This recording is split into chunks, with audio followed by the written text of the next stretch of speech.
Welcome back. You're watching Meet the Press. Now, President Biden on the offensive on the campaign trail, hoping to turn legislative successes into Democratic votes in November. We heard some of those attack lines previewed a bit earlier in the show, so let's dive right in. And joining me now is our panel, Politico congressional reporter Nicholas Wu, Democratic strategist Xochitl Hinojosa, Republican strategist Brad Todd. I call you Soch when I see you, Soch, right? it's fine. Yes, yep. Thank you. That was your full name. I'm not always used to being so formal in these settings.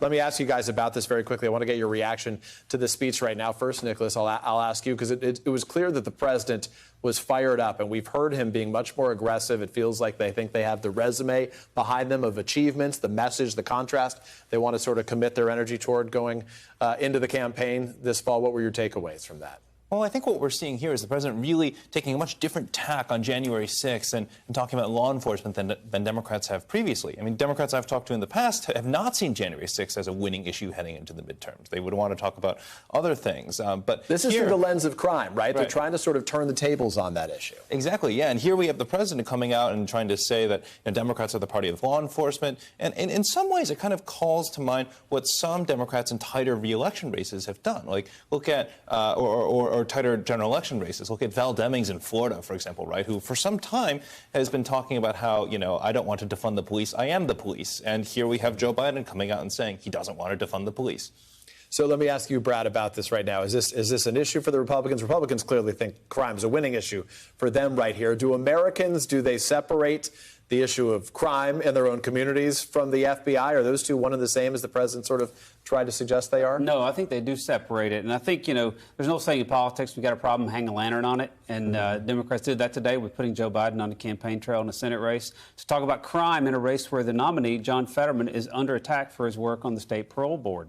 Where he said we're going to let as many folks out as we can. I mean, as Republicans, we're glad to have Joe Biden come to Pennsylvania anytime. We're glad to have him talk about crime in regards to John Fetterman. As Republicans, though, you got your own issues in the state of Pennsylvania right now, right? It's sort of a GOP problem, as one Republican described it earlier today. Georgia, Ohio, and Pennsylvania. You got Herschel Walker has his own issues. Tim Ryan is making things interesting for J.D. Vance in Pennsylvania. Mastriano hasn't made it much easier for the Republicans in that state, and John Fetterman's running away with the race, it appears. Well, if Democrats were really comfortable with Pennsylvania was done, they wouldn't send the president there today. And by the way, he did mix up the two candidates. I don't know if you noticed that at the end of the speech. That's true. He wasn't quite sure who was there to campaign for or what they're running for. And again, Joe Biden is the Democrats' problem. And the more he's front and center in campaign 2022, the better it is for Republicans. So, Soch, is this the right move for Democrats? Should they be embracing the president or be at arm's length from the president right now? We didn't see Fetterman today. We'll see him at the parade on Labor Day. We saw Josh Shapiro there. He's running for governor in the state, the AG, Attorney General, saying he was there in his official capacity, not as a campaign effort. What's the best strategy for Democrats? I think that Democrats should use President Biden. He clearly won Pennsylvania. There are areas where Democrats are leading in the polls, and I think it is smart for President Biden to go. I'll also say that addressing the issue of crime is definitely a change from what we saw in 2020. For a long time, Republicans ran with defund the police. Democrats want to defund the police. It took a really long time for Democrats to respond to that, and it took off for a while. So the fact that the president is coming in, he knows what vulnerabilities are. He knows what Americans want to see, and he's addressing it and saying, yeah, we don't want to defund the police. We don't want to defund the FBI. We actually want to keep communities safe, and we want to fund them, and we want to continue to pass legislation like his gun bill to keep communities safe. Also trying to demonstrate that in his economic stimulus last year, there was a lot of money that went to state and local governments as it relates to that issue. It's a message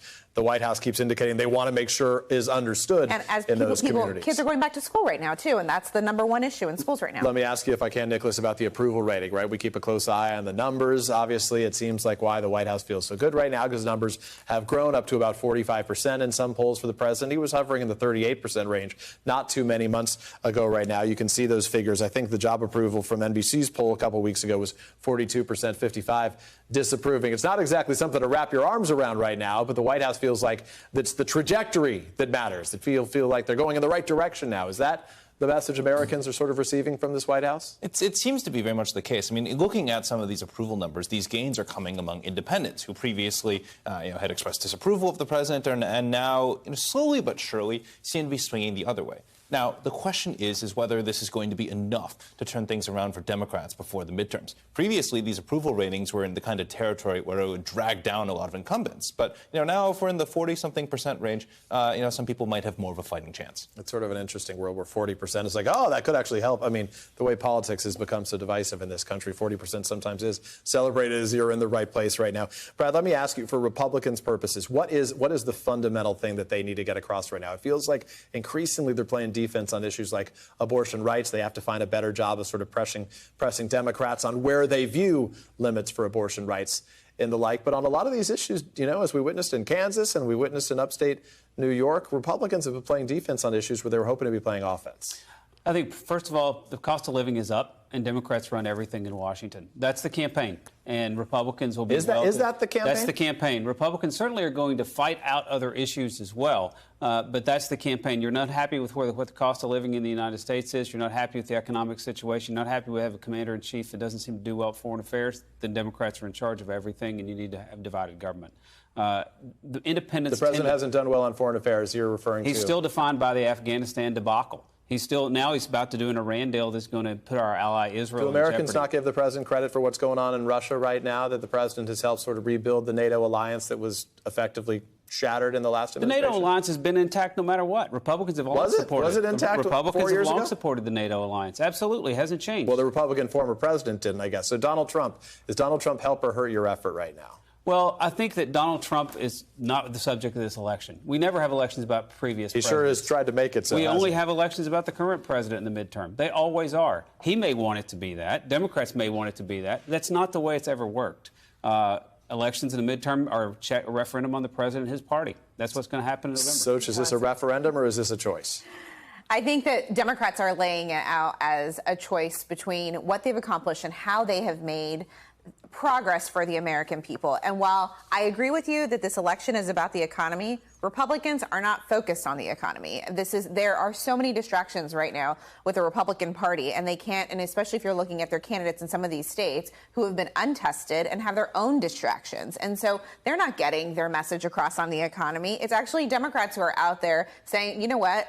Look at everything that we have done for you. And I would say, typical year, absolutely. Republicans should run with that message, but they're not because of the untested candidates they have in these states. Well, it's why you see it's only like 2-point advantage for Republicans right now in the most recent generic ballot. Obviously, we got 2 months to go here. But, Nicholas, talk about that issue. Rich Lowry was at this desk with me over the weekend. We were on Meet the Press together, and he said something that struck me. He said, what's going on in Mar-a-Lago right now is good for Donald Trump, right, because it throws him into the headlines. And, again, it's good for Democrats.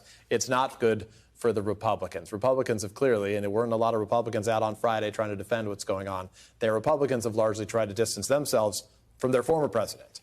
Right. As my colleagues and I reported this morning, there is a fair amount of concern among Republicans and frustration, really, that this is the kind of thing that they're being forced to talk about right now. This is the thing that Republican lawmakers will be asked about when they come back to Capitol Hill in a few weeks, rather than the things that they would prefer to talk about, inflation, gas prices, and the like. Right. Instead, they're being asked to defend the president's conduct, or, in many ways, this feels like some of the other years of the Trump presidency, right, where, again, Republicans would like to talk about one thing, but Trump inserts himself into the headlines. Brad, we've talked about this. It was initially going to be a Republican wave, right? This red wave. Now some say it might be a ripple. Where do you see? What is your real assessment of where this thing stands right now with 10 weeks to go? Well, in 2010, the last time Republicans took Congress, I did a lot of work on the House side. Yeah. And if you look at the generic ballot on Election Day in 2010, Republicans were up by 2 points.